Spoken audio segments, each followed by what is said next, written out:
பகுதியிலே வாழக்கூடிய பொதுமக்கள் சார்பாக இப்பொழுது சீரோடும் சிறப்போடும் எண்ணியாக இதுவோ என்பதை போல இந்திய நெஞ்சம் கொண்ட நம்முடைய சுந்தரநாட்டு பெருமக்கள் எல்லாம் ஒருமித்த கருத்தினராய் ஒன்றுபட்ட உள்ளத்தினராய் ஒன்றாக கூடி இப்பொழுது இந்த ஆலயத்திலே இந்த விழாவை சீரோடும் சிறப்போடும் நடத்திட வேண்டும்.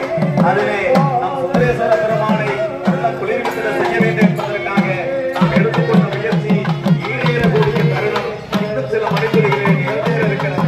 ஆதலினாலே இந்த குடமுழுக்கு வைபவத்திலே நீங்கள் காண வேண்டும். அதிலே கலந்து கொண்டு நீங்கள் அனைவரும் தங்களுடைய இல்லங்களிலும் உள்ளங்களிலும் மகிழ்ச்சியும் அன்பும் செல்வமும் சகல சௌபாகியங்கள் பெற்று நீங்கள் சீரோடு வாழ வேண்டும். ஆகவே கோயில்களிலே வீட்டிருக்கக்கூடிய தெய்வங்களுக்கு இறைசக்தியை ஊட்டக்கூடிய அந்த அற்புதமான நிகழ்வினை இப்பொழுது நாம் கண்ணார காண இருக்கக்கூடிய அற்புதமான காட்சி. இங்கே சிவாச்சாரியார்கள் குடங்களை திருக்குடங்களை சுமந்து கொண்டு வருகிறார்கள். இதோ நம்முடைய ஆலயத்தை நோக்கி நம்முடைய கோபுரங்களை நோக்கி மெல்ல மெல்ல இப்பொழுது முன்னேறி வரக்கூடிய அந்த அற்புதமான காட்சியை நாம் பார்ப்பதற்கு 1000 கண் வேண்டும். அப்படி ஒரு அற்புதமான நிகழ்வு.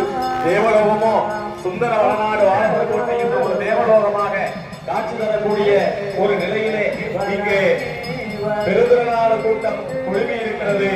அதிலே எல்லோரும் பங்கு கொண்டு நமது திருக்கோயிலுடைய சர்வசாதகர் உமாசங்கர் குருக்களுடைய சீரிய முயற்சியிலே இந்த விழா சீரோடும் சிறப்போடும் நிகழ்ந்தேறி கொண்டிருக்கின்றது. ஆகவே இப்பொழுது நம்முடைய சிவாச்சாரியார்கள் சுமந்து வரக்கூடிய அந்த கட